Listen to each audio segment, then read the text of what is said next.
Edições. O presente trabalho teve 57 edições em português, 47 no Brasil e 10 em Portugal, 23 em alemão, 18 na Alemanha e 5 na Áustria, 2 em bielorrusso, uma na Bielorrússia e uma na França, uma em checo, na Áustria, 6 em croata, na Croácia, 47 em espanhol, 8 na Argentina, 2 na Bolívia, 5 no Chile, 8 na Colômbia, 3 na Costa Rica, 6 no Equador, 4 na Espanha, uma na França, uma no Paraguai, 3 no Peru, 2 no Uruguai e 4 na Venezuela, uma em estoniano, na França, 9 em francês, 2 no Canadá e 7 na França, uma em húngaro, na Áustria, 17 em inglês, uma na África do Sul, 2 na Austrália, 2 no Canadá, 4 nos Estados Unidos, 2 nas Filipinas, uma na Índia, 3 na Inglaterra e 2 na Irlanda, 29 em italiano, na Itália, uma em japonês, no Japão, 4 em letão, na França, 2 em lituano, na França, uma em malayalam, na Índia, 30 em polonês, 3 no Canadá, uma nos Estados Unidos, uma na Itália e 25 na Polónia. 3 em romeno, uma na Espanha e 2 na Roménia, 6 em russo, na França, uma em tagalo, nas Filipinas, e 2 em ucraniano, na França. Foi outro sim publicado na íntegra em 7 periódicos de 5 países, 10 edições, totalizando desse modo 253 edições com a tiragem global de 4,868 milhões de exemplares. Imprimatur. Pelo atual Código de Direito Canônico, obras do gênero deste livro não requerem aprovação eclesiástica prévia, a não ser que o ordinário assim o exija, CFR Canon 823, 1.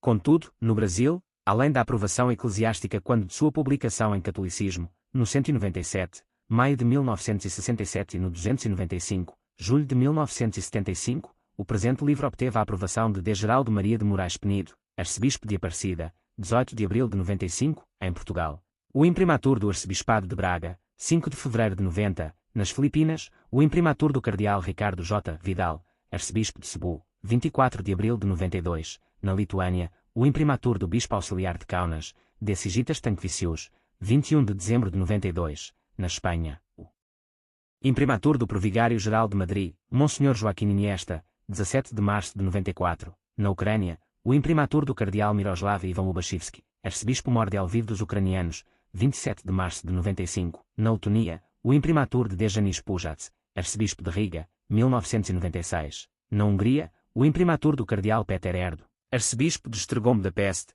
primaz da Hungria, 8 de março de 2003. Cartas de apoio e declarações elogiosas. De Pacífico M. Luigi Prantoni OFM, arcebispo emérito de Lanciano, Itália, 15 de junho de 76, de Philippe M. Yanan, arcebispo de Nova Orleans, Estados Unidos, 18 de novembro de 85, de Bernardino Echeverria Ruiz OFM, arcebispo de Guayaquil, Equador, 22 de fevereiro de 86, de Germán Villa Gaviria, arcebispo de Barranquilha, Colômbia, 1 de julho de 86, de Alejandro Mestre S.J., arcebispo coadjutor de La Paz, 13 de novembro de 86, de Polidoro Van Vlierberg OFM, bispo prelado emérito de Illapel, Chile, 30 de janeiro de 87, de Oscar Alzamora Revoredo, bispo de Tacna, Peru, 12 de abril de 89, de Vasílio Luz Puskas, exarca apostólico para os católicos romenos dos Estados Unidos, maio, 89, de Charbel Meri, bispo dos Maronitas na Argentina, 4 de outubro de 92, de Manuel Salazar Espinosa, bispo emérito de León, Nicarágua, 24 de maio de 94, de Antônio Heróio Calderón, bispo auxiliar de San José, Costa Rica, 16 de junho de 94, cardeal Bernardino Echeverria Ruiz OFM, arcebispo emérito de Guayaquil, Equador, 2 de fevereiro de 95, e de Ramón Mantilha Duarte, bispo emérito de Ipiales, Colômbia, 13 de março de 95.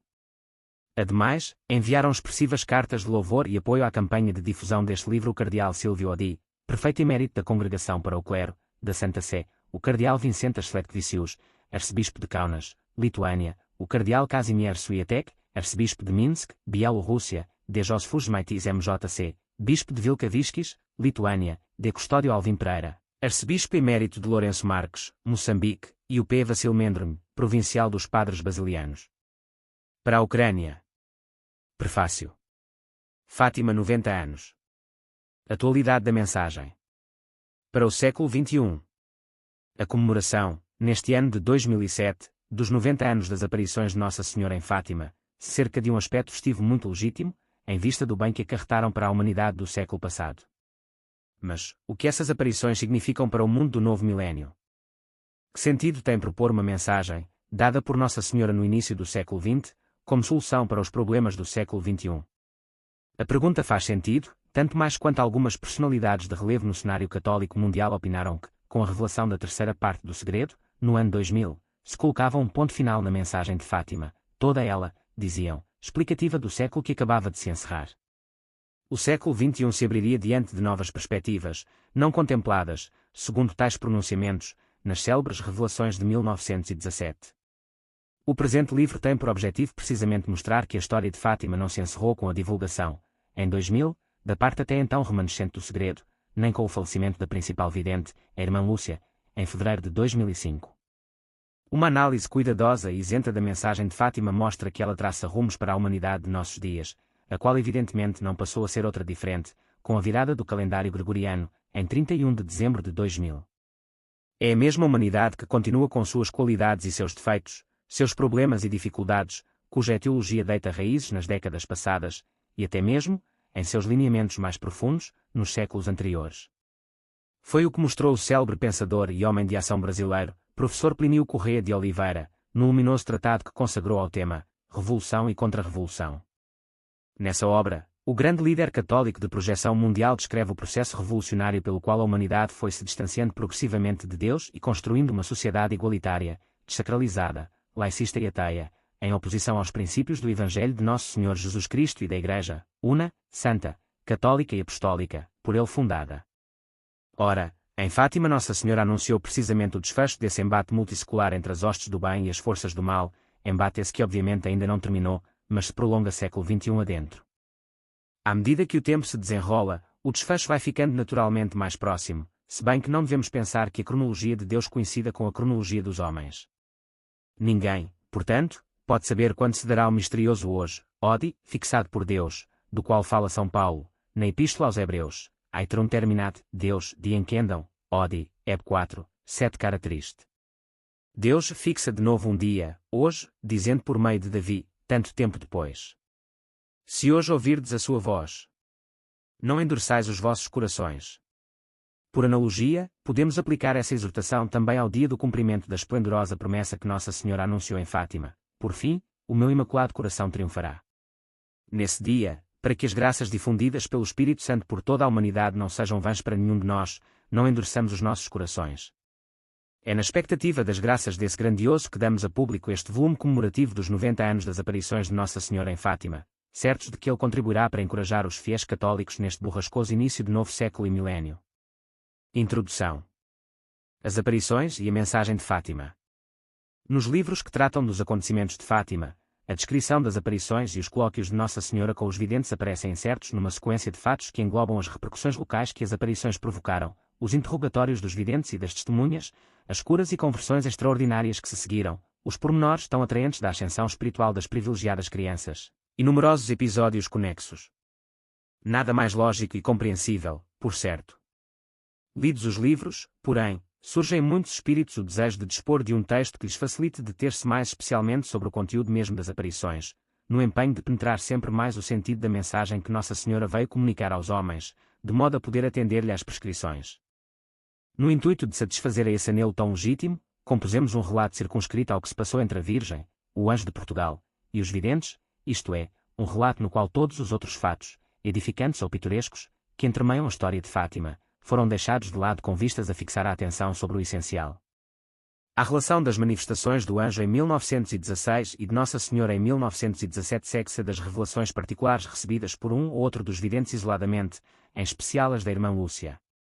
Constituindo um complemento das aparições da Cova da Iria, não poderiam elas faltar aqui. Na primeira redação deste trabalho, havíamos nós baseado principalmente em duas obras muito conhecidas, que recomendamos aos leitores desejosos de possuir uma história completa de Fátima. A primeira delas é a do escritor católico norte-americano William Thomas Walsh, Our Lady of Fatima, com tradução em português editada no Brasil e intitulada Nossa Senhora de Fátima. A segunda obra é a do P. João de Marchi M.C., sob o título de Era uma Senhora Mais Brilhante que o Sol. O P. de Marchi passou 3 anos em Fátima, a partir de 1943, interrogando as principais testemunhas dos acontecimentos e anotando cuidadosamente seus depoimentos. Entrevistou a irmã Lúcia e pôde compulsar os manuscritos da vidente, dos quais falaremos adiante. William Thomas Wallace esteve em Portugal em 1946 realizando inquéritos e entrevistas. Falou com a irmã Lúcia e baseou seu livro, de modo especial, nas 4 memórias por ela escritas. As obras do P. de Marchi e do Wallace são bastante fidedignas, e concordam, fundamentalmente, entre si. Entretanto, para maior segurança, confrontamo-las com outros autores, que completam certos fatos e esclarecem alguns pormenores. Eles vão citados nos lugares correspondentes. Não nos tinha sido dado, entretanto, recorrer diretamente à fonte mais autorizada, que são, sem dúvida, os manuscritos da irmã Lúcia. Com efeito, permaneciam eles, até então, inéditos, salvo um ou outro fragmento reproduzido pelos autores que tinham podido examiná-los.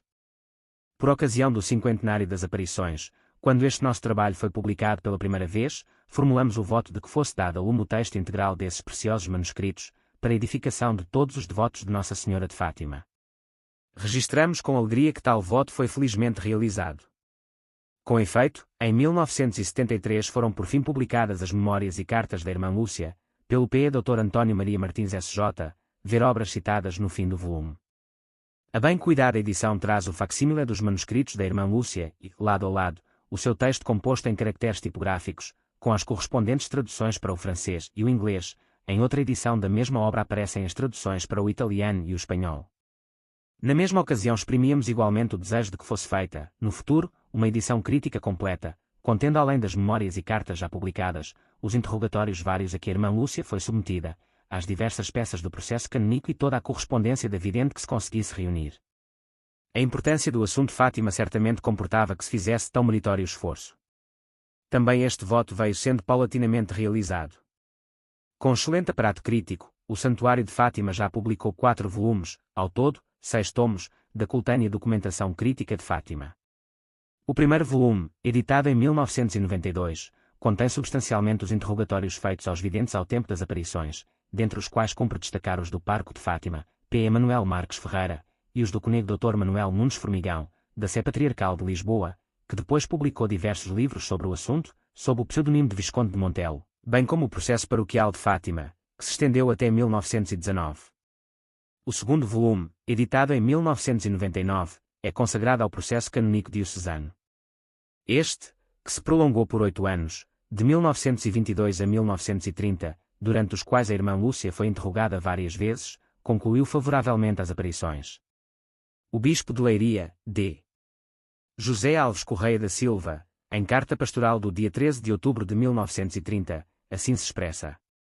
Em virtude das considerações expostas e outras que omitimos por brevidade, invocando humildemente o Divino Espírito Santo e confiados na proteção de Maria Santíssima, depois de ouvirmos os reverendo consultores desta nossa diocese, havemos por bem: primeiro, declarar como dignas de crédito as visões das crianças na Cova da Iria, freguesia de Fátima, desta diocese, nos dias 13 de maio a outubro. Segundo, permitir oficialmente o culto de Nossa Senhora de Fátima, Documentação Crítica de Fátima, volume 2, p. 275. O terceiro volume vai das aparições ao processo canônico diocesano e se divide em 3 tomos. O tomo 1, editado em 2002, abrange o período de 1917 a 1918, o tomo 2, editado em 2004, abrange o período de 1918 a 1920, e o tomo 3, editado em 2005, abrange o período de 1920 a 1922. O tomo 1 do quarto volume, editado em 2006, abrange o período de 3 de maio a 12 de outubro de 1922, e vai do início do processo canônico diocesano até a criação da Capelania de Fátima. Tenha-se presente que os autores que desbravaram o assunto Fátima, de há muito haviam publicado, além dos documentos primevos, outros posteriores ainda não abrangidos pela documentação crítica. Assim, por exemplo, o conego Dr. Sebastião Martins dos Reis, em seu livro A Vidente de Fátima dialoga e responde pelas aparições, traz os seguintes documentos. A. Interrogatório feito pelo P.E.H. Jongen, Montfortino holandês, que esteve com a irmã Lúcia nos dias 13 e 4 de fevereiro de 1946, publicando o relato dessas entrevistas nos números de maio, julho e outubro do mesmo ano da revista bimensal Mediatrice et Reine. B. Identificação dos lugares históricos de Fátima, feita pela própria vidente no dia 20 de maio de 1946. C. Interrogatório do Dr. J. J. Goulven, respondido por escrito pela irmã Lúcia em 30 de junho de 1946, o cônego Dr. Sebastião Martins dos Reis informa que a irmã Lúcia enviou o manuscrito ao bispo de Leiria, que o mandou datelgrafar em 3 vias, as quais, depois de assinadas pela vidente, tiveram o seguinte destino: uma foi remetida ao Dr. Gulvan, outra ficou em poder da vidente, e a terceira foi mandada arquivar pelo bispo de Leiria junto com o original. O autor não esclarece se foi do manuscrito ou de uma cópia que transcreveu o documento. D. Interrogatório do P.E. José Pedro da Silva, mais tarde bispo de Viseu, respondido pela vidente em 1º de agosto de 1947. Além destes depoimentos, e das já mencionadas entrevistas ao P.E. de Marchi e ao Alves, a irmã Lúcia concedeu uma outra, ao longo de 5 dias, de 16 a 20 de setembro de 1935, ao escritor Antero de Figueiredo, a qual a vidente comenta em suas memórias, pp 368 a 376. Entre os autores que se dedicaram ao estudo das aparições de Fátima, merece um destaque especial Frère Michel de la Sainte Trinité, que além de fazer uma análise exaustiva da documentação até então disponível, colheu depoimentos preciosos de importantes personalidades ligadas à história de Fátima, os quais reuniu em seu documentadíssimo livro Tota Verité sur Fatima, ver obras citadas. Quanto às cartas, na edição das Memórias e Cartas da irmã Lúcia, o P. António Maria Martins S.J. insere, entre outras, algumas escritas pela vidente ao seu confessor P. José Bernardo Gonçalves S.J., e faz notar que foi este quem provocou mais tarde a mais valiosa correspondência da vidente. A maioria dessas cartas tratam de assuntos de consciência, pelo que não podem ser publicadas agora, ou P-Cit, p. 399. No prefácio do mesmo livro, PXX, o P. Martins diz que os escritos da vidente, além das memórias, incluem milhares de cartas, a maioria delas redigidas após o seu ingresso no Carmelo de Santa Teresa, em Coimbra, a 25 de março de 1948. A propósito de sua correspondência com o P. Gonçalves, a irmã Lúcia alude, em determinada passagem, à censura a que era submetida e que lhe impedia ou dificultava tratar assuntos de consciência com ele. São suas palavras, em carta a esse mesmo padre, 21 de janeiro de 1940. Cara triste. Há muito que eu também desejava escrever a Verrevia, mas vários motivos me têm impedido. O principal tem sido a censura. Escrever e não dizer o que precisava, parecia-me roubar-lhe tempo, escrevê-lo com a censura, impossível. A necessidade, por vezes, não tem sido pouca, mas paciência. Tudo tem passado, e o nosso bom Deus a tudo tem valido, conforme tem mandado a ferida, assim a tem curado. Ele bem sabe que é o único médico na terra. Na verdade, eu o confesso, também duvidava se Verrevia estaria disposto a gastar tempo comigo. Por isso agradeço imenso a carta de Verrevia, e a caridade que usou comigo em me abrir caminho. Nosso Senhor recompense Verrevia. Memórias e Cartas da Irmã Lúcia, p. 418. Os diversos relatos redigidos pela Irmã Lúcia são habitualmente designados como I, primeira, II, segunda, II, terceira, IV, quarta, memória. O primeiro, escrito num caderno pautado comum, é um repositório de memórias pessoais para a biografia de Jacinta. No dia 12 de setembro de 1935, ao ser feita a exumação dos restos mortais da pequena vidente de Fátima falecida em 1920, verificou-se que seu rosto se mantinha incorrupto. O bispo de Leiria, D. José Alves Correia da Silva, enviou à irmã Lúcia uma fotografia que nessa ocasião se tirou, e ela, ao agradecer, referiu-se às virtudes da prima. O prelado ordenou, então, à irmã Lúcia, que escrevesse tudo o que sabia da vida de Jacinta, daí resultando o primeiro manuscrito, que ficou pronto por volta do Natal de 1935. Em abril de 1937, o P. Aires da Fonseca ponderou ao bispo de Leiria que o primeiro relato da irmã Lúcia permitia supor a existência de outros dados interessantes relativos às aparições e que permaneciam desconhecidos. A irmã Lúcia pôs-se então a escrever, entre os dias 7 e 21 de novembro daquele ano, após nova ordem de D. José Alves Correia da Silva, a história de sua vida. Nesse segundo escrito, fala também, embora muito sumariamente, das aparições de Nossa Senhora, e relata, pela primeira vez publicamente, as aparições do anjo. Diversas razões levaram-na a silenciar, até então, a respeito, um conselho do arcipreste do Olival, P. Faustino José Jacinto Ferreira, a quem narrara as aparições, reforçado, mais tarde, por uma recomendação idêntica do bispo de Leiria. Por outro lado, as críticas e zombarias surgidas a propósito do relato das primeiras aparições do anjo na primavera e verão de 1915, e as repreensões severas de sua mãe, induziram-na sempre a uma grande cautela e discrição. Aliás, chama a atenção, nas memórias da irmã Lúcia, a sua grande relutância em falar de si mesma e, por via de consequência, das aparições. Em 1941, o bispo de Leiria ordenou à vidente que escrevesse tudo o mais de que pudesse ainda lembrar-se a respeito da vida de sua prima, com vistas a uma nova edição do livro sobre Jacinta que o Conego Galamba de Oliveira queria mandar imprimir.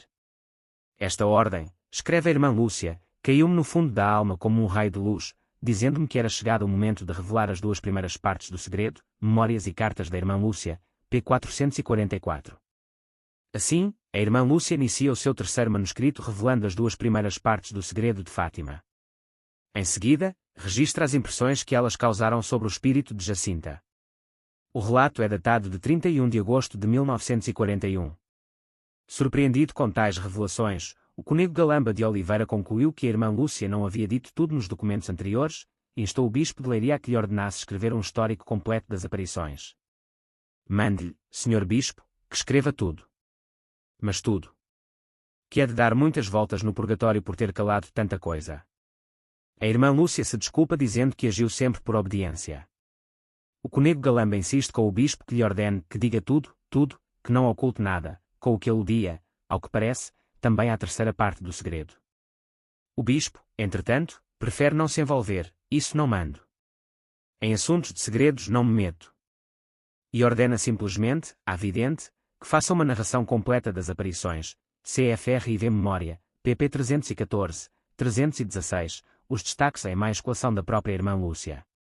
Foi então redigido o 4º manuscrito, que leva a data de 8 de dezembro de 1941. Nele, a irmã Lúcia faz pela primeira vez um relato sistemático e ordenado das aparições, declarando, por fim, que, advertidamente, nada omitiu de quanto podia ainda se lembrar, salvo, evidentemente, a 3ª parte do segredo, que não tinha até então ordem de revelar, CFRIV Memória, pp 316 e 352. Em junho de 1943, a irmã Lúcia foi atingida por uma pleuresia que se foi arrastando ao longo dos meses, com sucessivas melhoras e recaídas, complicadas por reação aos medicamentos. Na previsão de que o pior pudesse ocorrer, o bispo de Leiria, depois de muito hesitar, em meados de setembro daquele ano pediu à vidente que escrevesse a 3ª parte do segredo. R.A. um pedido e não uma ordem, o que deixou a vidente num certo estado de perplexidade, pois ela não se sentia movida a isso por nenhuma moção interior da graça. Em meados de outubro, o bispo de Leiria dá a ordem expressa por ela solicitada, mas a vidente não consegue vencer as angústias interiores que a assaltam. Consultado a respeito de António Garcia, administrador apostólico de Tai e arcebispo designado de Valladolid, este aconselhava a expor a D. José suas dificuldades. Mas sua carta à vidente, datada da primeira quinzena de dezembro, ficou retida com a superiora da irmã Lúcia até meados do mês seguinte. Antes disso, porém, em 2 de janeiro de 1944, Nossa Senhora dissipou-lhe todas as dúvidas, aparecendo a ela na enfermaria da casa das Doroteias em Tai e ordenando que pusesse por escrito o que lhe era pedido. O que a vidente fez logo no dia seguinte, CFRPE Joaquim Maria Alonso, La Verdade sobre El Secreto de Fátima, pp 29, 36, Conego Dr. Sebastião Martins dos Reis, O Milagre do Sol e o Segredo de Fátima, p 121, p. António Maria Martins SJ, Novos Documentos de Fátima, pp XXVXXVI, nota 25. Do longo itinerário que esse texto percorreu desde que foi entregue ao bispo de Leiria, 5 meses depois, até ser publicado no ano 2000, trataremos pormenorizadamente no capítulo 4. Na primeira versão deste trabalho procuramos reconstituir com a maior fidelidade possível, com base nas principais fontes bibliográficas então disponíveis, o transcorrer das aparições. Infelizmente, verificavam-se pequenas discrepâncias entre os melhores autores. Com a publicação dos manuscritos da irmã Lúcia e dos volumes já editados da documentação crítica de Fátima, muitas dúvidas puderam ser dirimidas. Algumas, porém, ainda subsistem e outras surgiram após a divulgação da 3ª parte do segredo.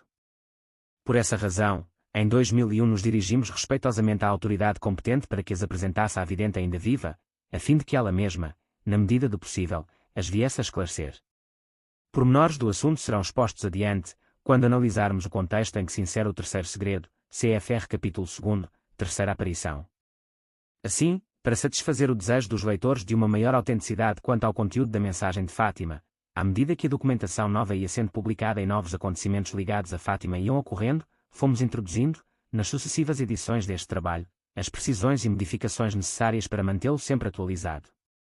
É o que se impunha mais uma vez, nesta oportunidade, tendo em vista a publicação da 3ª parte do segredo e o falecimento da irmã Lúcia, que encerra o ciclo das revelações de Nossa Senhora aos videntes de Fátima.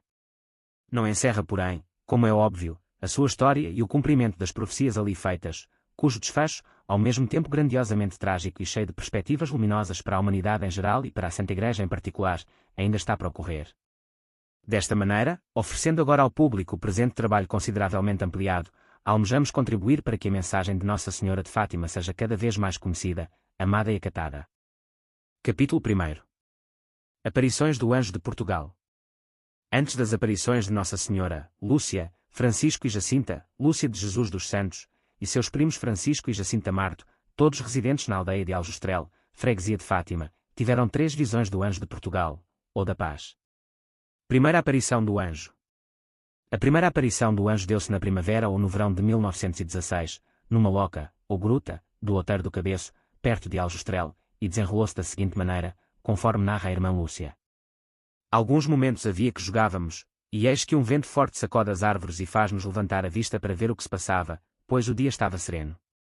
Então começamos a ver, a alguma distância, sobre as árvores que se estendiam em direção ao nascente, uma luz mais branca que a neve, com a forma de um jovem transparente, mais brilhante que um cristal atravessado pelos raios do sol. À medida que se aproximava, íamos-lhe distinguindo as feições, um jovem dos seus 14 a 15 anos, de uma grande beleza. Estávamos surpreendidos e meio absortos. Não dizíamos palavra. Ao chegar junto de nós, disse: Não temais. Sou o Anjo da Paz. Orai comigo. E ajoelhando em terra, curvou a fronte até o chão.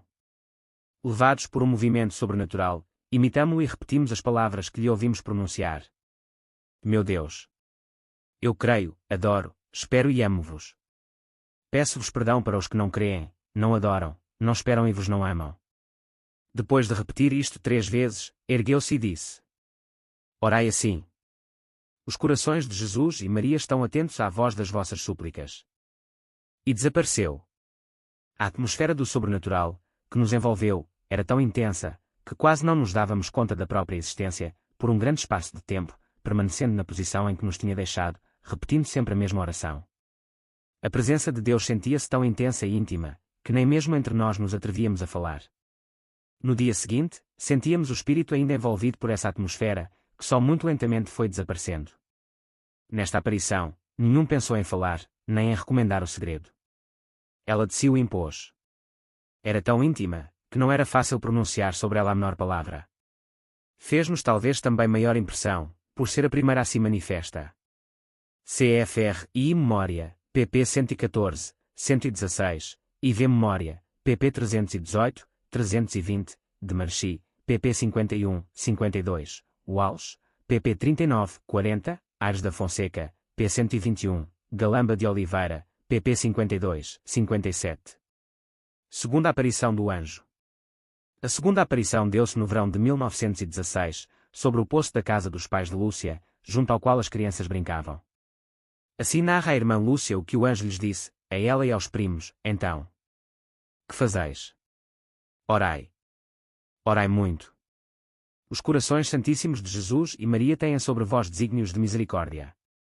Oferecei constantemente ao Altíssimo orações e sacrifícios. Como nos havemos de sacrificar? Perguntei. De tudo que puderdes, oferecei a Deus um sacrifício em ato de reparação pelos pecados com que Ele é ofendido e de súplica pela conversão dos pecadores. Atraí assim sobre a vossa pátria a paz. Eu sou o anjo da sua guarda, o Anjo de Portugal. Sobretudo aceitai e suportai com submissão o sofrimento que o Senhor vos enviar. E desapareceu.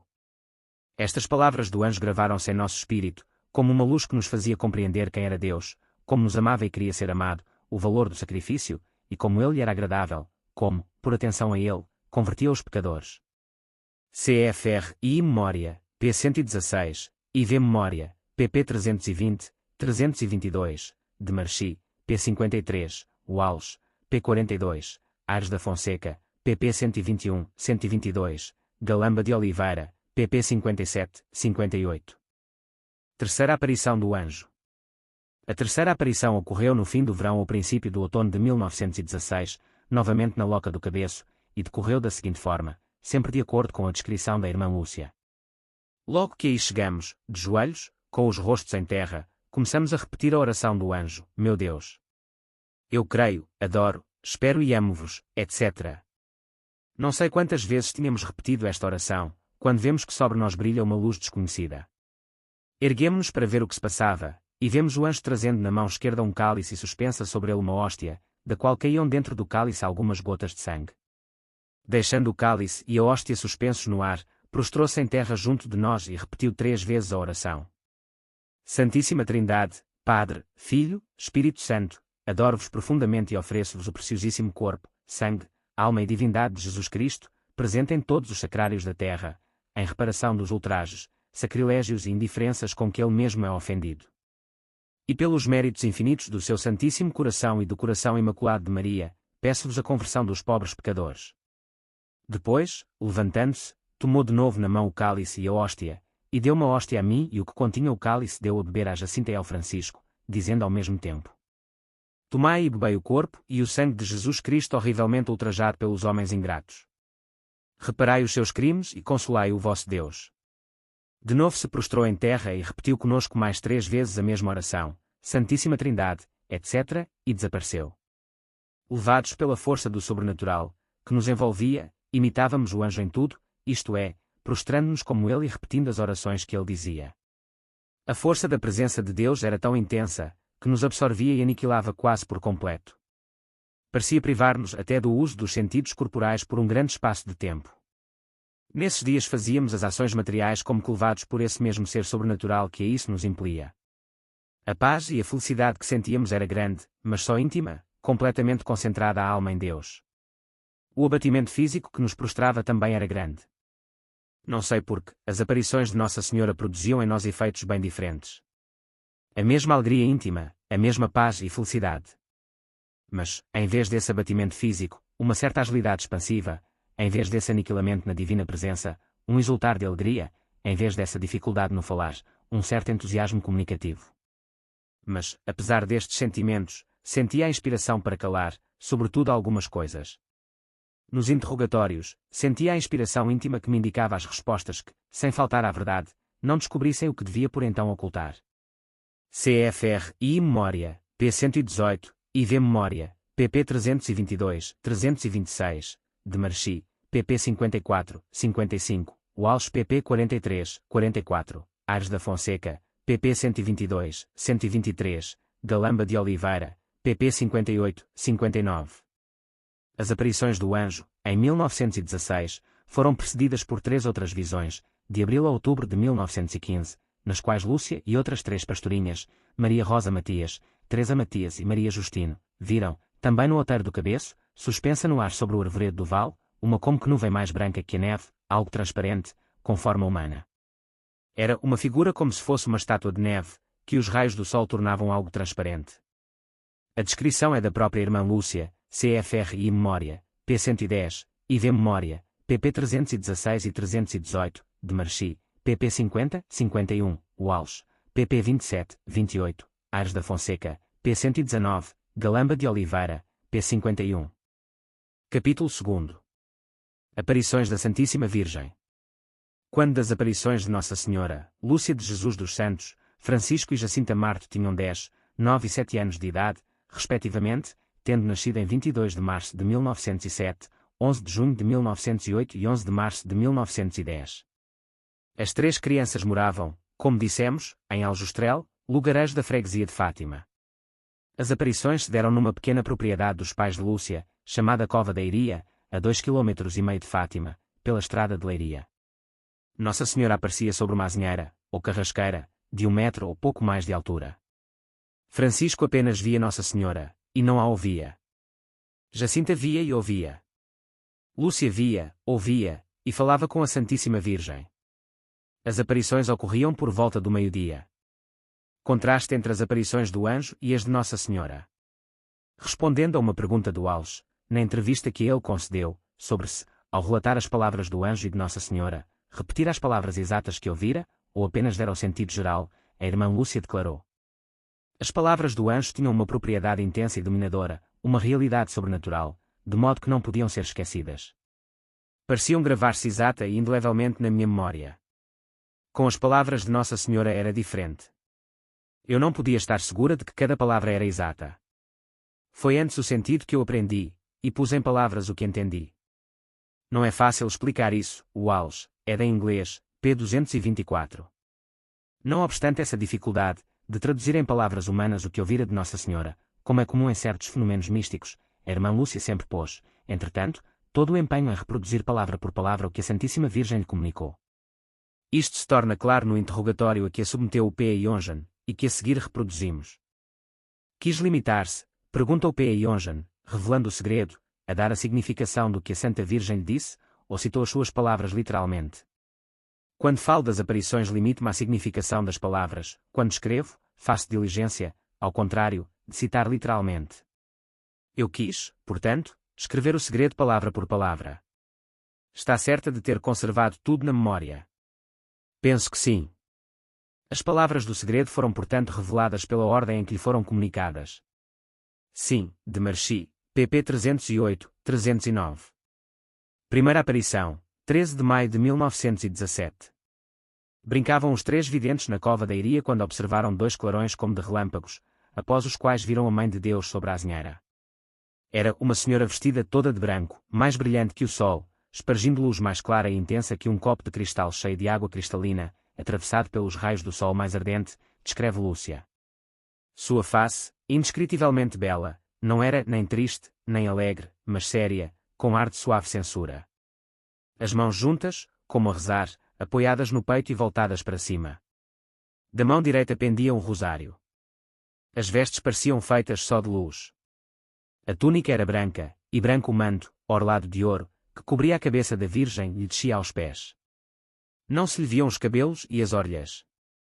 Os traços da fisionomia, Lúcia nunca pôde descrevê-los, pois foi-lhe impossível fitar o rosto celestial, que ofuscava. Os videntes estavam tão perto de Nossa Senhora, a 1,5 metro de distância, mais ou menos, que ficavam dentro da luz que a cercava, ou que ela espargia. O colóquio desenvolveu-se da seguinte maneira. Nossa Senhora, não tenhais medo, eu não vos faço mal. Lúcia, de onde é vosso mecê? Nossa Senhora, sou do céu, e Nossa Senhora ergueu a mão para apontar o céu. Lúcia, e que é que vosso mecê me quer? Nossa Senhora, vim para vos pedir que venhais aqui 6 meses seguidos, no dia 13, a esta mesma hora. Depois vos direi quem sou e o que quero. Depois voltarei ainda aqui uma 7ª vez. Os videntes sempre entenderam que a última aparição seria em outubro, o que aliás lhes foi explicitamente dito na aparição de agosto. Os 6 meses seguidos incluem, portanto, a primeira aparição. A 7ª, da qual se falará adiante, está fora da série, CFR capítulo 4. Lúcia, e eu também vou para o céu. Nossa Senhora, sim, vais. Lúcia, e a Jacinta? Nossa Senhora, também. Lúcia, e o Francisco? Nossa Senhora, também, mas tem que rezar muitos terços. Lúcia, a Maria das Neves já está no céu. Nossa Senhora, sim, está. Lúcia, e a Amélia? Nossa Senhora, estará no purgatório até o fim do mundo. Quereis oferecer-vos a Deus para suportar todos os sofrimentos que Ele quiser enviar-vos, em ato de reparação pelos pecados com que Ele é ofendido e de súplica pela conversão dos pecadores.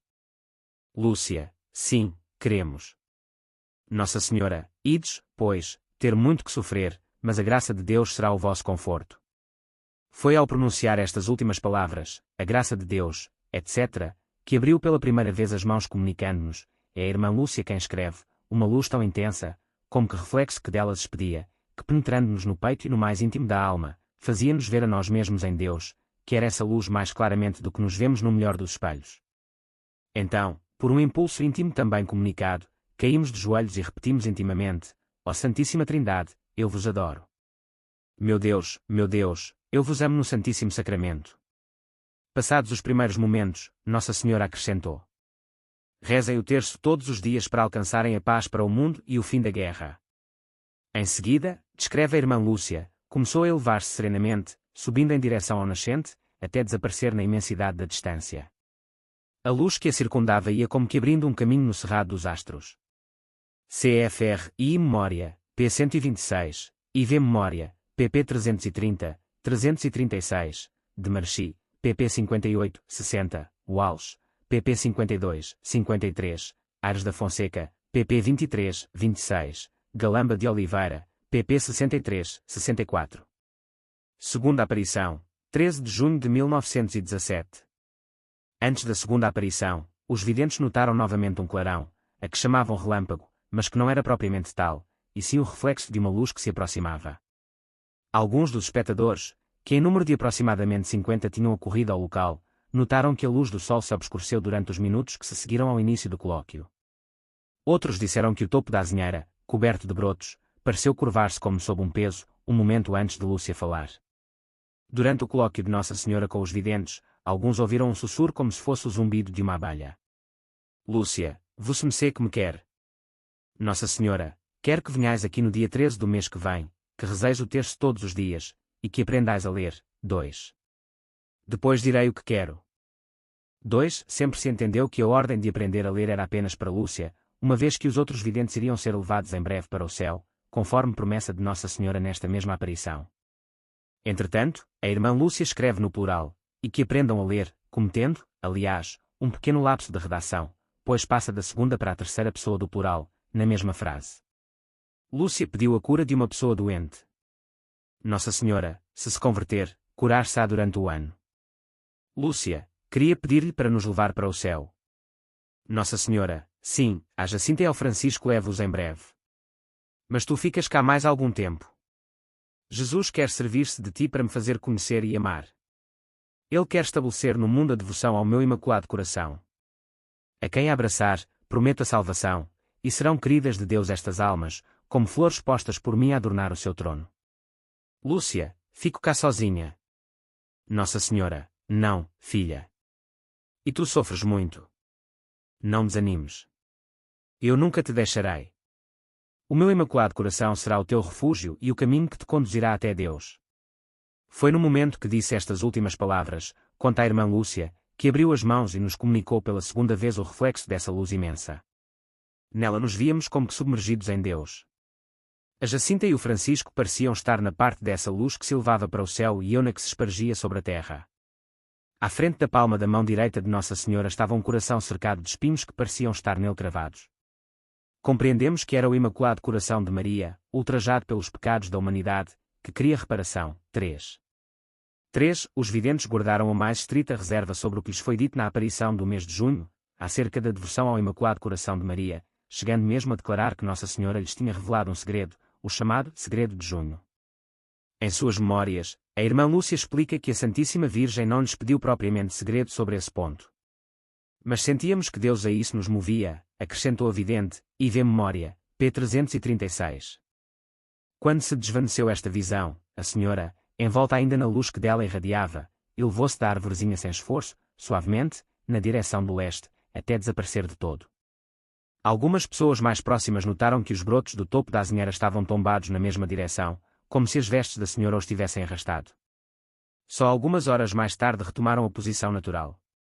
CFR I memória, p. 130, IV memória, pp 334 e 336, p. 400, de Marchi, pp 76, 78, Walsh, pp 65, 66, Aires da Fonseca, pp 34, 36, Galamba de Oliveira, p. 70. Terceira aparição, 13 de julho de 1917. Ao dar-se a terceira aparição, uma nuvenzinha acinzentada pairou sobre a azinheira, o sol se ofuscou, uma aragem fresca soprou sobre a serra, apesar de se estar no pino do verão. O Sr. Marto, pai de Jacinta e Francisco, que assim o refere, diz que ouviu também um sussurro como o de moscas num cântaro vazio. Os videntes viram o reflexo da acostumada luz e, em seguida, Nossa Senhora sobre a carrasqueira. Lúcia, vos-me sei que me quer. Nossa Senhora, quer que venham aqui no dia 13 do mês que vem, que continuem a rezar o terço todos os dias em honra de Nossa Senhora do Rosário para obter a paz do mundo e o fim da guerra, porque só ela lhes poderá valer. Lúcia, queria pedir-lhe para nos dizer quem é, e para fazer um milagre com que todos acreditem que vosso Messê nos aparece. Nossa Senhora, continuem a vir aqui todos os meses. Em outubro direi quem sou, o que quero, e farei o milagre que todos hão de ver para acreditarem. Lúcia apresenta então uma série de pedidos de conversões, curas e outras graças. Nossa Senhora responde recomendando sempre a prática do terço que assim alcançariam as graças durante o ano. 4. Os autores fornecem alguns detalhes sobre as graças aqui pedidas por Lúcia a Nossa Senhora. Uma delas foi a cura do filho paralítico de Maria Carreira. Nossa Senhora respondeu que não o curaria nem o tiraria de sua pobreza, mas que rezasse o terço todos os dias em família e dar-lhe os meios de ganhar a vida, cfr. De Marchi, p. 91, e Aires da Fonseca, p. 42. Outro enfermo pedia para ir em breve para o céu. Nossa Senhora respondeu que não tivesse pressa, que bem sabia quando havia de vir buscar, cfr. De Marchi, p. 91. Walsh, p. 86, refere que Jacinta falou a seus pais no desejo de Nossa Senhora que fosse o terço rezado, todos os dias, em cada família. Entretanto, a única referência que encontramos a essa piedosa prática, nos relatos das aparições, é o conselho que acabamos de referir, dado ao filho de Maria Carreira. Depois prosseguiu: sacrificai-vos pelos pecadores e dizei muitas vezes e em especial sempre que fizerdes algum sacrifício, ó Jesus, é por vosso amor, pela conversão dos pecadores e em reparação pelos pecados cometidos contra o Imaculado Coração de Maria. Primeira parte do segredo. A visão do inferno. Ao dizer estas últimas palavras, narra a irmã Lúcia, abriu de novo as mãos como nos 2 meses passados. O reflexo de luz que elas expediam pareceu penetrar a terra e vimos como que um grande mar de fogo e mergulhados nesse fogo os demónios e as almas como se fossem brasas transparentes e negras ou bronzeadas, com forma humana, que flutuavam no incêndio levadas pelas chamas que delas mesmas saíam juntamente com nuvens de fumo, caindo para todos os lados, semelhante ao cair das fagulhas nos grandes incêndios, sem peso nem equilíbrio, entre gritos e gemidos de dor e desespero que horrorizavam e faziam estremecer de pavor. Os demónios distinguiam-se por formas horríveis e escrosas de animais espantosos e desconhecidos, mas transparentes como negros carvões em brasa. A visão demorou apenas um momento, durante o qual Lúcia soltou um ai. Ela comenta que, se não fosse a promessa de Nossa Senhora de os levar para o céu, os videntes teriam morrido de susto e pavor. Segunda parte do segredo. O anúncio de um castigo e dos meios para evitá-lo.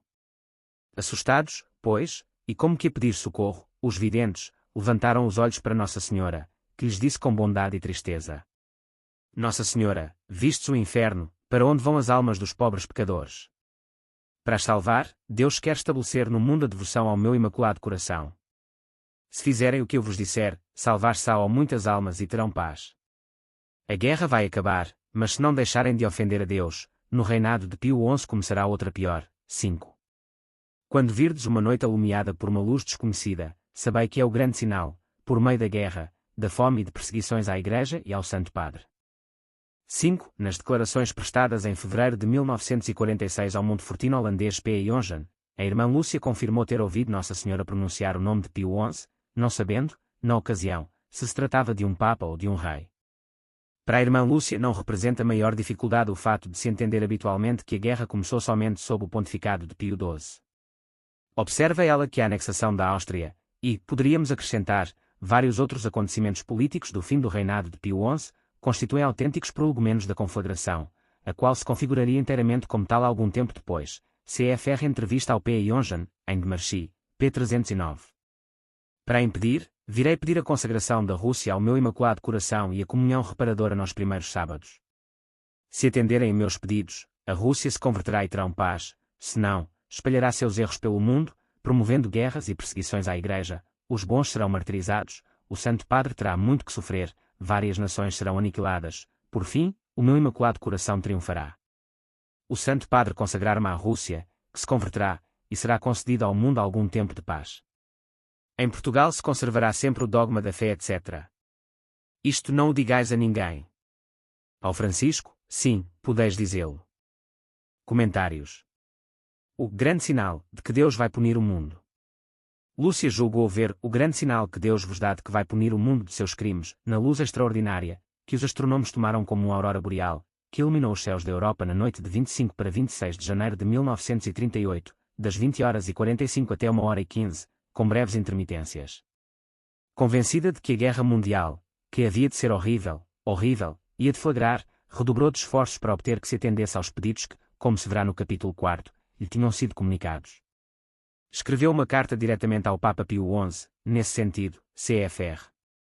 De Marchi, p. 92, Walsh, pp. 179, 181, Aires da Fonseca, p. 45. O castigo predito na segunda parte do segredo teria consistido exclusivamente na guerra de 1939 a 1945. A análise do texto parece levar à conclusão de que a Segunda Guerra Mundial não foi senão o início ou vestíbulo do grande castigo. De fato, Nossa Senhora anuncia que várias nações serão aniquiladas. Ora, várias nações foram duramente punidas durante a guerra e depois dela, mas não se pode dizer que tenham sido aniquiladas.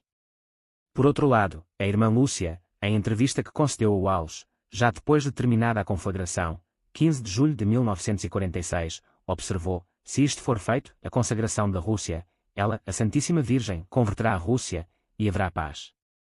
Se não, os erros da Rússia se propagarão por todos os países do mundo.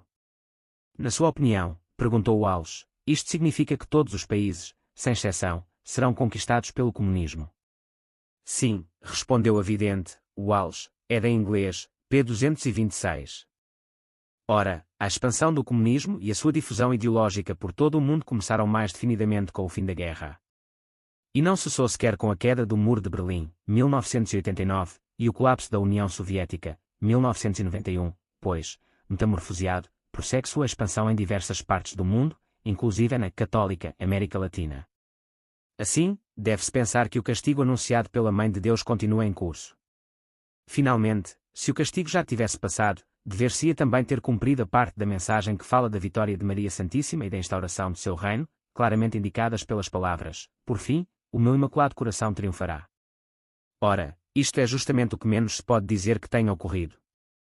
Por tudo isto, parece-nos que os terríveis sofrimentos da Segunda Guerra Mundial não devem ser considerados senão como prolegomenos dos castigos anunciados por Nossa Senhora e que ainda estão por se completar.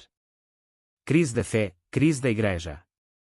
A frase, em Portugal se conservará sempre o dogma da fé, se encerrava, no manuscrito da irmã Lúcia, IV Memória, p. 340, com um etc. Ao escrever a IV Memória, a irmã Lúcia declara explicitamente que, excetuando a parte do segredo que por agora não me é permitido revelar, direi tudo, advertidamente não deixarei nada, p. 316. Chegava-se assim facilmente à conclusão de que a terceira parte do segredo se inseria precisamente aqui. Feita por fim essa revelação, no dia 26 de junho de 2000, a frase em questão deve, pois, ser considerada, salvo ulteriores esclarecimentos, como conclusiva da segunda parte do segredo, e não como a frase inicial da terceira parte, conforme se chegou a pensar. O que essa frase tem de interessante é que, colocada desse modo no final do segundo segredo, ela parece ficar solta no ar, o que levava os leitores à ideia de que o terceiro segredo seria uma explanação dela. Como o terceiro segredo, ora divulgado pela Santa Sé, constitui algo de natureza bem diversa, uma visão e não um texto discursivo, impõe-se reler o segundo segredo tomando-a como sentença final. Ora, desta frase concluíram os fatimólogos, de uma maneira praticamente unânime, ser ela indicativa de uma grande crise da fé que afetaria o mundo inteiro, tornando-se digno de nota o fato de que numa nação, Portugal, o dogma da fé sempre se conservaria, o que, aliás, não exclui que, nessa mesma nação, recebesse duros golpes. Uma crise da fé de tais proporções desemboca naturalmente numa crise da Igreja, e está na raiz mesma dessa crise. O fato de a terceira parte do segredo não conter essa explanação, em nada afeta o acerto dela, que, ademais, basta ter olhos para ver e ouvidos para ouvir. Livros volumosos já se têm escrito sobre o assunto. Para os efeitos deste comentário é suficiente lembrar os célebres pronunciamentos de Paulo VI sobre o processo de autodemolição instalado na Igreja durante a crise pós-conciliar, a locução de 7 de dezembro de 1968 aos alunos do Seminário Lombardo, e a terrível sensação do pontífice de que, após o concílio, por alguma fissura tenha penetrado a fumaça de Satanás no templo de Deus, a locução de 29 de junho de 1972, na comemoração da festa dos apóstolos São Pedro e São Paulo. Também João Paulo II se referiu diversas vezes a essa crise, e num documento solene denunciou os graves erros doutrinários e práticos no campo moral que entraram a circular na Igreja, no âmbito das discussões teológicas pós-conciliares, encíclica Veritatis Splendor, de 6 de agosto de 1993, no 29. Que ligação fazer entre essa crise e o que vem dito no corpo da segunda parte do segredo? Um dos aspectos mais espantosos da crise da Igreja é justamente o da infiltração esquerdista em meios católicos. Esse aspecto já era tão alarmante em 1968, que nesse ano 1.600.368 brasileiros, 266.512 argentinos, 121.210 chilenos e 37.111 uruguaios subscreveram uma mensagem a SS ao Papa Paulo VI pedindo urgentes medidas para conter tal infiltração. Os memoráveis abaixo assinados foram promovidos pelas Sociedades de Defesa da Tradição, Família e Propriedade dos respectivos países. Seria, aliás, muito limitativo restringir os erros do marxismo aos aspectos econômicos, sociais ou políticos. O seu igualitarismo radical é de natureza metafísica e afeta todas as suas concepções antropológicas, morais e, paradoxalmente, teológicas, apesar do seu fundamental ateísmo. Por isso, em 1984, a Congregação para a Doutrina da Fé se viu na contingência de denunciar, em documento de larga repercussão, a infiltração de erros marxistas até em certas correntes da teologia da libertação. Ora, o comunismo é exatamente o flagelo com que Deus quis punir o mundo de seus crimes. Nossa Senhora diz, na segunda parte do segredo, que a Rússia espalhará os seus erros pelo mundo. Quando vemos que esses erros atingiram a nossa acrossanta da Igreja Católica, torna-se clara a correlação entre o núcleo do segundo segredo e sua frase final, referente à conservação da fé em Portugal, que desvenda aos nossos olhos a crise na Igreja. Assim, é lícito pensar que, se Nossa Senhora não julgou necessário explanar detalhadamente essa crise, entretanto ela nos deixou, em sua maternal bondade, uma simples frase a partir da qual não só os teólogos experientes, como até os simples fiéis instruídos podem deduzir a existência de uma crise da fé, crise da Igreja e abrir os olhos para ela. Desse modo, uma frase aparentemente suspensa no ar, em Portugal se conservará, é rica de sentido e conteúdo, e nos alerta para uma pungente realidade que, sem essa frase, muitos talvez não soubessem avaliar em toda a sua extensão e transcendência. A infiltração marxista em outras correntes progressistas. Não foi, entretanto, só nas correntes extremadas da teologia da libertação, como acaba de ser lembrado, que a ideologia marxista encontrou campo propício para a infiltração. Em outras correntes teológicas progressistas, a fascinação pela doutrina de Marx levou alguns a pensarem que seria possível haver um comunismo não ateu, de forma que, extirpado dele o ateísmo, o comunismo até seria bom. E importantes próceres do progressismo dito católico chegaram a preconizar que aparecesse em nossos dias um novo Santo Tomás de Aquino, que cristianizasse o marxismo, assim como Santo Tomás expurgou os erros da filosofia de Aristóteles e a aproveitou para melhor explanar a doutrina católica. Sucede que não pode haver um comunismo não ateu pela simples razão de que o ateísmo constitui o cerne do pensamento marxista, o qual rejeita Deus em todas as suas concepções científicas, econômicas, culturais, sociológicas, políticas, morais e religiosas. Dessa forma, certas correntes teológicas pervadidas, em grau maior ou menor, pelas concepções marxistas deixam transparecer esse ateísmo fundamental no relativismo generalizado que professam: não existe o absoluto, tudo é relativo. Assim, por exemplo, no campo moral, chegam a defender o aborto, a eutanásia, o controle antinatural da natalidade, a pesquisa genética com embriões humanos, o casamento homossexual, etc., e no campo social e político, manifestam um laicismo radical, que implica na exclusão de Deus de todos os aspectos da vida.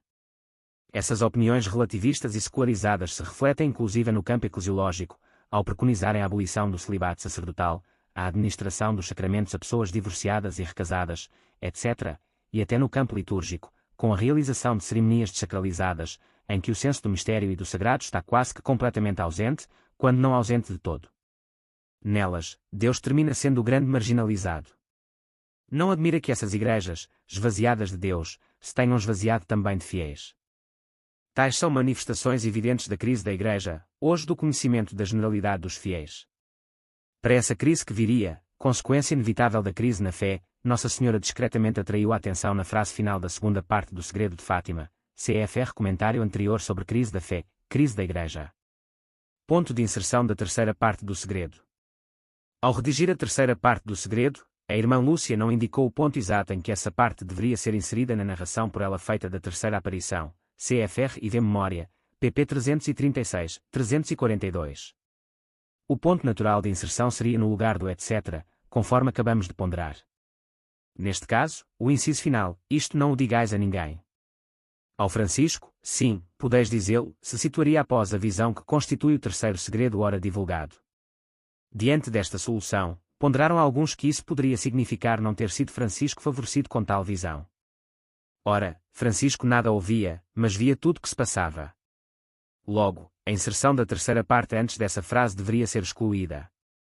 Tal conclusão, entretanto, parece excessiva.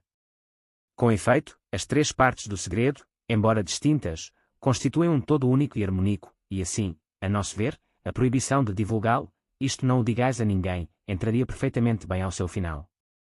A permissão para contá-lo ao Francisco, embora dita ao final do segredo, se referiria, obviamente, à parte discursiva, segunda parte. A outra alternativa seria encaixar a terceira parte do segredo após a frase ao Francisco, sim, podeis dizê-lo. Mas, por seu turno, tal solução teria o inconveniente de excluir a terceira parte do segredo, justamente ela. Da proibição de divulgação. Mas tampouco este raciocínio deve ser considerado rigorosamente conclusivo. Ainda que a proibição tivesse sido feita ao fim da segunda parte do segredo, Nossa Senhora poderia ter inculcado nos videntes que ela abrangia as três partes.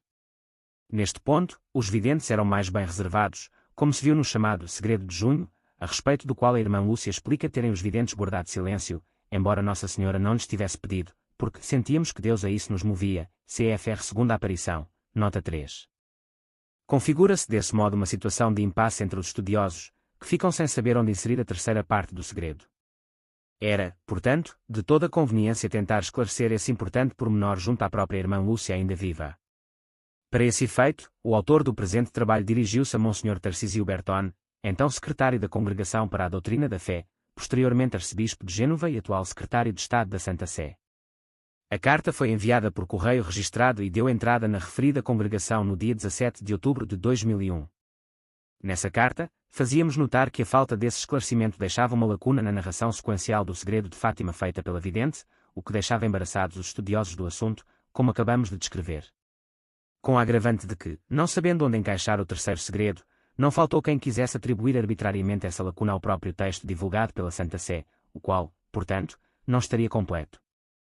Alguns espíritos mais suspicazes chegaram a pôr em dúvida que ele fosse autêntico. Monsenhor Tarcísio Berton, que fora designado por João Paulo II para os contatos com a irmã Lúcia, voltou pois a encontrar-se com ela em 17 de novembro de 2001, a vidente, que completaria 95 anos no dia 22 de março do ano seguinte, se encontrava em ótima forma, lúcida e vivaz. Dessa reunião se redigiu um relatório em italiano subscrito por Monsenhor Berton e pela irmã Lúcia, o qual foi divulgado pela Sala Stampa do Vaticano. Por esse relatório se vê que a Santa Sé estava mais preocupada em elucidar pretensas novas visões de Nossa Senhora de teor apocalíptico, que a vidente teria encaminhado por interpostas pessoas ao soberano pontífice, o que ela negou categoricamente. Fátima, primeira página. Página inicial de Fátima, mensagem de tragédia ou de esperança. Antônio Augusto Borelli Machado. Fátima. Mensagem de tragédia. Ou de esperança. Com a terceira parte do segredo. Advertência. A primeira versão deste trabalho foi publicada em Catolicismo, no 197, de maio de 1967, por ocasião do cinquentenário das aparições, sob o título Simples Relato do que se passou em Fátima, quando Nossa Senhora apareceu. Com base nos manuscritos da irmã Lúcia, dados a Luma em 1973, o trabalho foi inteiramente revisto e bastante ampliado. Foi assim estampado de novo em Catolicismo, no 295, de julho de 1975. Com a divulgação da terceira parte do segredo, no ano 2000, e o falecimento da irmã Lúcia em fevereiro de 2005, a historiografia de Fátima chegava ao seu ápice. Impunha-se uma nova atualização do livro, realizada em janeiro de 2007, do que resultou uma versão consideravelmente ampliada. Ademais, por insistentes sugestões de amigos, as principais notas de pé de página foram transferidas para o texto, para maior comodidade dos leitores. Na mesma ocasião reiterou que considerava válida a consagração do mundo feita por João Paulo II em 25 de março de 1984, objeto de controvérsia entre fatimólogos, tema do qual trataremos oportunamente no capítulo 4. Por fim, confirmava que a descrição por ela feita da visão do terceiro segredo era autêntica, cabendo-lhe apenas acrescentar um pormenor que se lhe havia esquecido na redação, o de que Nossa Senhora tinha em sua mão direita um coração e na mão esquerda um rosário. Fora isso, sua narração era completa. Não querendo pois alongar uma conversa que já se dilatava por mais de 2 horas, compreende-se que Monsenhor Berton não tenha podido esclarecer outros assuntos que também importavam, inclusive para o efeito de cortar pela raiz elucubrações malsãs, conforme ponderávamos em nossa carta-consulta ao secretário da Congregação para a Doutrina da Fé, CFR Apêndice I. Sobre as circunstâncias em que se deu a revelação da terceira parte do segredo nos estenderemos pormenorizadamente no capítulo 4. De momento, convém ter presente que a divulgação foi feita pela Congregação da Doutrina da Fé, por ordem de SS. João Paulo II, no dia 26 de junho de 2000, conforme já mencionamos. Na ocasião foi dado a público o opúsculo intitulado A Mensagem de Fátima, contendo diversos documentos atinentes ao segredo, em especial um comentário teológico de autoria do cardeal Joseph Ratzinger, então prefeito da referida congregação, ao qual nos referiremos nos comentários que se seguem. Na transcrição do segredo, feita a seguir, respeitou-se a grafia da irmã Lúcia. Terceira parte do segredo. Visão profética de um castigo iminente. De uma catástrofe imensa. E do grande retorno das almas a Deus. JMJ. A terceira parte do segredo revelado a 13 de julho de 1917 na Cova da Iria, Fátima. Escrevo em ato de obediência a vós Deus meu, que me mandais por meio de sua XIAR meu Senhor Bispo de Leiria e da vossa e minha Santíssima Mãe. Comentário. A irmã Lúcia escreve pois por ordem do bispo de Leiria, D. José Alves Correia da Silva, e da própria Mãe de Deus. Em seu livro Novos Documentos de Fátima, o P. António Maria Martins S.J. transcreve um documento do acervo do Cônego Sebastião Martins dos Reis, no qual se lê, segundo declarações escritas da Madre Cunha Matos, que fora superiora da irmã Lúcia em Tai que recebera as confidências mais íntimas da vidente. Nossa Senhora apareceu à religiosa no dia 2 de janeiro de 1944 e disse-lhe para escrever a terceira parte do segredo. Essa aparição deu-se porque a vidente não sabia o que fazer, dado que o bispo de Leiria lhe ordenara que o escrevesse e o arcebispo de Valladolid, que tomava conta da diocese de Tai, lhe dizia que não, ou PECIT, PPXXVXXVI. Primeira cena. A ameaça do castigo que pende sobre o mundo. Depois das duas partes que já expus, vimos ao lado esquerdo de Nossa Senhora um pouco mais alto um anjo com uma espada de fogo em a mão esquerda. Ao cintilar, despedia chamas que pareciam incendiar o mundo, mas apagavam-se com o contacto do brilho que da mão direita expedia Nossa Senhora ao seu encontro. O anjo apontando com a mão direita para a terra, com voz forte disse: penitência, penitência, penitência. Comentário. A humanidade afastada de Deus merece um castigo supremo. A irmã Lúcia concorda com a interpretação segundo a qual a terceira parte do segredo consiste numa visão profética, comparável às da história sagrada, afirma Monsenhor Bertone no relatório de seu colóquio com a vidente em 27 de abril de 2000, a mensagem de Fátima, p. 27. A visão se divide em três cenas esquematicamente distintas, mas que se articulam de modo muito coerente e profundo. Na primeira cena, como faz notar o cardeal Ratzinger em seu comentário teológico, o anjo com a espada de fogo à esquerda da Mãe de Deus lembra imagens análogas do Apocalipse. Ele representa a ameaça do juízo que pende sobre o mundo, a mensagem de Fátima, p. 39. O anjo, narra a irmã Lúcia, com o cintilar de sua espada despedia chamas que, parecia, iam incendiar o mundo. É óbvio que o anjo não iria executar essa ação por decisão própria, mas havia recebido ordens de Deus para isso. De onde se deduz facilmente que o mundo está numa situação espiritual e moral tal que mereceria ser castigado por Deus por essa forma. E, ao que parece, tratar-se-ia de uma destruição total. Assim o interpreta o próprio cardeal Ratzinger, a possibilidade que o mundo acabe reduzido a cinzas no mar de chamas, hoje já não aparece de forma alguma como pura fantasia, o próprio homem preparou, com suas invenções, a espada de fogo, a mensagem de Fátima, p. 39. O primeiro ponto a reter, portanto, é que a humanidade está de tal maneira afastada de Deus e de sua Igreja, o que se manifesta claramente por uma recusa teórica ou prática de sua doutrina e de sua moral, que isto implica num ato de rebelião contra Deus, merecedor de um castigo supremo. É fundamental frisar tal conclusão, pois muitos católicos de hoje, inclusive de grande projeção, pensam, falam e se comportam como se a situação atual do mundo não fosse essa. Entretanto, Nossa Senhora intervém, e obtém de Deus que o anjo não leva a ação ao seu termos normal, que seria a destruição do mundo. As chamas lançadas pelo anjo em direção à terra apagavam-se com o contacto do brilho que da mão direita expedia Nossa Senhora ao seu encontro, descreve a irmã Lúcia. O que significa que Nossa Senhora tem desígnios de misericórdia em relação ao mundo, e quer dar a este uma oportunidade de salvação. Mas para isto é preciso que a humanidade reconheça o seu pecado e faça penitência. Por isso, no quadro final desta cena, o anjo, apontando com a mão direita para a terra, com voz forte disse: penitência, penitência, penitência. O fato de o anjo clamar com voz forte e repetir o brado de penitência por 3 vezes, o sublinhado da palavra da própria irmã Lúcia, indica que não se trata de uma penitência feita com superficialidade de espírito, mas de uma penitência séria, que implique numa conversão profunda. O que, mais uma vez, denota a gravidade do estado de afastamento de Deus em que a humanidade se encontra. A primeira cena é, pois, de uma coerência perfeita.